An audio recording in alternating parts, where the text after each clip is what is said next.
Buenas noches con todos. El día de hoy vamos a hablar sobre la prueba de caminata de 6 minutos. Vamos a compartir pantalla.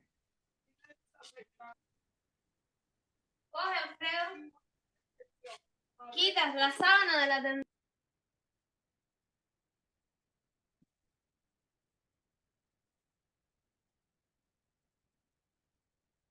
Listo. Soy la doctora Jenny Yanco Montalvo, médico residente de Medicina Física y Rehabilitación del Hospital 2 de Mayo. El día de hoy vamos a hablar sobre la prueba de caminata de 6 minutos. Primero para explicarles que la prueba de caminata, bueno, inicialmente se trató de hacer varios test que representasen la cantidad de metros que podía caminar una persona en un determinado tiempo para evaluar la respuesta respiratoria y cardíaca. Es así que en 1968 surge el test de Cooper, que era un test de 12 minutos. Posteriormente, en 1976, se realizaron otros test, básicamente variantes El más doctor me cortas, sacó, que eran pues, para pacientes que así sufrían de con mi enfermedad pulmonar nombre, el de mi obstructiva ex, si éramos crónica. compatibles o no. Entonces, Pacientes hoy día. esta prueba de caminata de 6 minutos Y me básicamente decía es una por prueba la funcional grafología. Y me cardiorrespiratoria. dijo que sí, que podíamos sobrevivir. Yo era un 1 y él era un 4. Se utiliza ampliamente para conocer la evolución y la calidad de vida de pacientes con Pero enfermedades dos 4 no cardiorrespiratorias pueden y convivir. va a reflejar muy bien las actividades de la vida diaria. Con salida tú. A ver, ¿qué número es? Ya, la prueba de 8 caminata de eh, 94, ¿no? dura 6 minutos y básicamente se caracteriza por ser una prueba rápida, sencilla de realizar, estandarizada. Eh, la Sociedad Americana Torácica ha catalogado las indicaciones y limitaciones, así como las contraindicaciones y las medidas de seguridad para realizar esta prueba. Dentro de las indicaciones, vamos a ver, lo vamos a catalogar en 3 ítems. Entre ellos vamos a comparar tanto el pre y post tratamiento en el caso de pacientes trasplantados de pulmón, resecciones pulmonares, cirugías torácicas, así como rehabilitación pulmonar, pacientes con EPOC, hipertensión pulmonar e insuficiencia cardíaca. También va a poder evaluar el estado funcional en pacientes que sufren de enfermedad pulmonar obstructiva crónica, pacientes con fibrosis quística, insuficiencia cardíaca, pacientes con enfermedad vascular periférica, fibromialgia, pacientes ancianos. Y es también un predictor de mortalidad en pacientes con insuficiencia cardíaca EPOC e hipertensión pulmonar. Dentro de las contraindicaciones absolutas, vamos a ver acá en esta tabla que tenemos pacientes que han tenido infartos recientes, pues no se les puede realizar la prueba, ¿no? Reciente hablamos de 3 a 5 días, pacientes con angina inestable, arritmias no controladas que generen síntomas o compromiso hemodinámico, pacientes que en algún momento presentaron síncope reciente, endocarditis, miocarditis o pericarditis aguda, pacientes con estenosis aórticas graves, pacientes que tienen insuficiencia cardíaca no controlada, tromboembolia pulmonar o infarto pulmonar reciente, así como pacientes con trombosis de extremidades inferiores o sospecha de aneurisma disecante, asmas no controlados, edemas agudos del pulmón, insuficiencia respiratoria aguda, así como también enfermedades no cardiopulmonares. Sobre todo nos referimos a enfermedades que van a afectar la capacidad de ejercicio o agravarse con el ejercicio, ¿no? Estamos hablando de pacientes con infecciones severas, tirotoxicosis o insuficiencia renal. Además, tiene una contraindicación absoluta aquellos pacientes que tienen un trastorno mental que va a generar incapacidad para cooperar. Dentro de las contraindicaciones relativas, vamos a encontrar enfermedades tales como la estenosis de arteria coronaria izquierda, estenosis valvulares moderadas, la hipertensión arterial en reposo, no tratadas, estamos hablando de sistólicas mayores de 200 o diastólicas mayores de 120, taquicardias o bradiarritmias, bloqueos auriculoventriculares de alto grado, cardiomiopatías hipertróficas y embarazos avanzados o complicados. Cuando hay anomalías o normalidades de los electrolitos, también tiene una contraindicación relativa, así como la incapacidad ortopédica para caminar. Cuando hablamos de saturaciones en reposo menores de 85, también tiene una contraindicación relativa, sin embargo, sí se puede realizar si se complementa con oxígeno, ¿no? Durante la prueba.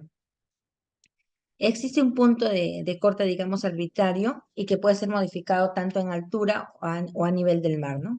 Y también está contraindicación relativa a aquellos pacientes que tienen frecuencia cardíaca en reposo mayores de 120 latidos por minuto. Entonces, cuando nos referimos a la prueba, vamos a tener ciertas especificaciones importantes para poderlas realizar. Dentro de ellas, tenemos que la prueba debe realizarse en un lugar donde haya una respuesta rápida en casos de que el paciente presente un infarto agudo al miocardio. Es por eso que se sugiere que debe estar cerca a la emergencia, debe ser en un lugar hospitalario donde esté cerca a la emergencia y contemos con las unidades de soporte básico inmediata, ¿no? Así como también debemos tener suministros, estamos hablando de oxígeno, aspirina, nitroglicerina sublingual o inhaladores o salbutamol, y también tener los teléfonos de emergencia a la mano, ¿no? En caso de que requiera un auxilio. El evaluador debe estar capacitado en reanimación cardiopulmonar y el paciente que está con tratamiento de oxígeno crónico debe contar con su oxígeno al momento de realizarse la prueba. ¿Cuándo detenemos esta prueba? Básicamente la detenemos cuando tenemos pacientes que presentan una angina inestable, disnea intolerable, calambres en las piernas, marcha tambaleante, diaforesis o apariencia pálida y cianosis. Dentro de los aspectos técnicos vamos a ver que el pasillo para la prueba de caminata de 6 minutos debe ser un corredor recto de superficie dura, de ideal a aire libre, y si no es aire libre, la longitud debe ser de 30 metros, marcados cada 3 metros, y en cada extremo deben haber conos, ¿no? Que están separados de 0,5 metros del inicio de partida y el tope del extremo contrario, ¿no? Dentro del equipo requerido vamos a tener el cronómetro, los conos, la tabla para anotar, el sismomanómetro, un equipo de DEA, un desfibrilador, el oxígeno suplementario, una silla, el saturómetro, y antes de iniciar la prueba, debe estar todo el equipo adecuadamente instalado y también, ahora, las instrucciones antes de la prueba deben ser básicamente acudir con ropa cómoda deportiva, el paciente debe usar zapatos apropiados para caminar, si el paciente usa algún ortético de ayuda, lo debe llevar. El tratamiento médico usual debe estar continuado y haberlo tomado, debe haber comido una comida ligera antes de la prueba y no haber realizado ejercicios 2 horas antes del test. Ahora, dentro de las medidas, la repetición de la prueba debe ser la misma hora, debe haber el uso de oximetría de pulso, no debe haber un calentamiento, el paciente debe tener ciertas instrucciones, básicamente. Entre ellas, vamos a hablar.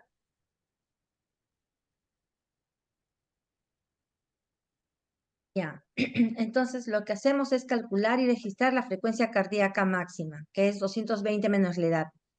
El paciente debe descansar previo 10 minutos antes de tomarse las funciones vitales basales. Debemos registrar la saturación de oxígeno y la frecuencia cardíaca en reposo y registrar los valores basales. Ahora, iniciemos el cronómetro tan pronto como el paciente haya empezado a caminar. Y vamos a decirle al paciente, en qué consiste la prueba, ¿no? Le decimos, el objetivo de esta prueba es caminar tanto como le sea posible durante 6 minutos. Usted va a caminar de ida y de regreso de este pasillo tantas veces como le sea posible en 6 minutos. Yo le avisaré el paso de cada minuto y después al minuto 6 le pediré que se detenga donde se encuentre. Después de 6 minutos es un tiempo largo para que camine usted y además debe esforzarse. Se está permitido que camine más lento o que se detenga en caso lo requiera, pero vuelve a caminar tan pronto como le sea posible. Va a caminar de un cono a otro sin detenerse, debe dar la vuelta rápidamente para continuar con su caminata y yo le voy a mostrar cómo lo debe hacer.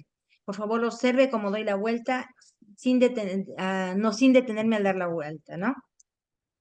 Ya, dentro de los parámetros que vamos a medir, bueno, es la distancia caminada que se va a medir en metros y como porcentaje esperado para un sujeto sano del mismo sexo, peso y edad, que eso lo calculamos con la ecuación de Enright.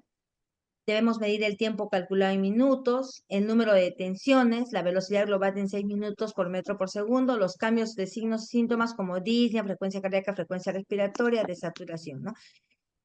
Ahora, como acá podemos ver, este, acá podemos ver básicamente las indicaciones que se le da de aliento desde el minuto 1 hasta el minuto 6 al paciente, ¿no? Y vamos a anotar el número de vueltas del contador y el registro de distancia adicional recorrida.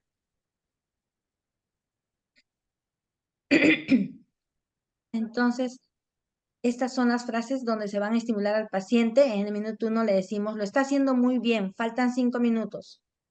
En el minuto 2 vamos a decirle, perfecto, continúa así, faltan 4 minutos. Y así vamos a continuar hasta el minuto 6, donde le vamos a decir 15 segundos antes de finalizar. Deberá detenerse cuando se le indique al minuto 6, pare, la prueba ha finalizado, ¿no?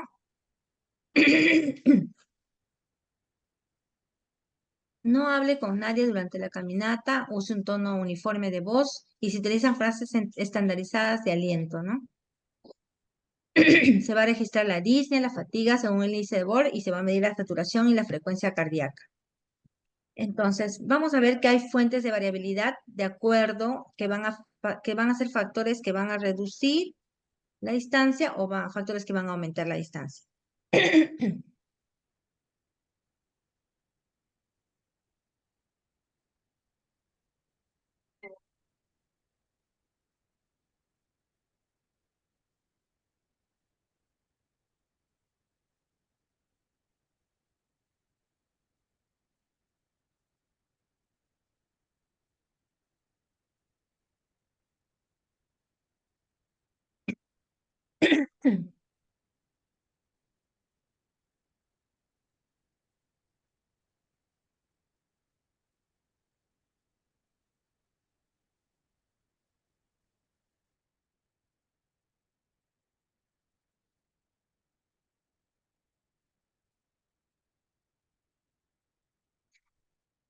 Dentro de la interpretación de la prueba vamos básicamente a entender que vamos a calcular en primer lugar la distancia total caminada. Y esta distancia vamos a colocar al paciente en posición sedente 30 minutos y después vamos a repetir la prueba. En otras palabras, la metodología indica que el paciente debe repetir la prueba en 2 oportunidades, separados por 30 minutos. Y de esas 2 pruebas que va a realizar, se va a reportar la prueba con la que da la mayor cantidad de metros recorridos. Opcionalmente se puede consignar tanto el porcentaje de predicho de los metros caminados y en este caso especificar la ecuación referida a utilizar. Para el porcentaje de predicho, que básicamente el predicho indica la cantidad de metros que debe caminar una persona para la edad, sexo y peso, entonces vamos a ver que tenemos ecuaciones que pueden ver acá en esta gráfica y la que utilizamos nosotros es la ecuación de Enright, ¿no? La de 1998. Dentro de la interpretación vamos a ver que hay vamos a calcular básicamente lo que es el VO2 máximo y esto nos va a permitir calcular a la vez la cantidad de metros recorridos por una persona, dividiendo el VO2 máximo entre 3.5, así podremos determinar la clase funcional. Y al calcular la clase funcional, nosotros vamos a tener qué tipo de actividad o ejercicio vamos a poder indicar en la persona como parte de nuestra prescripción de ejercicio físico. Entonces, como conclusiones tendremos que la prueba de caminata de 6 minutos es una prueba útil de la capacidad funcional dirigido básicamente a personas con discapacidad tanto de nivel moderado o grave. Para optimizar los resultados y minimizar las alteraciones del test es importante seguir un protocolo adecuado, ¿no? Y además, esta prueba nos va a permitir calcular medidas importantes para poder hacer la prescripción del ejercicio. Dentro de ellas tenemos el volumen de oxígeno máximo, la cantidad de metros utilizados que nos va a permitir saber la clase funcional y poder hacer una adecuada prescripción de ejercicios para la rehabilitación del paciente con deficiencia tanto respiratoria y cardíaca o ambas a la vez. Muchas gracias. ¿Alguna pregunta?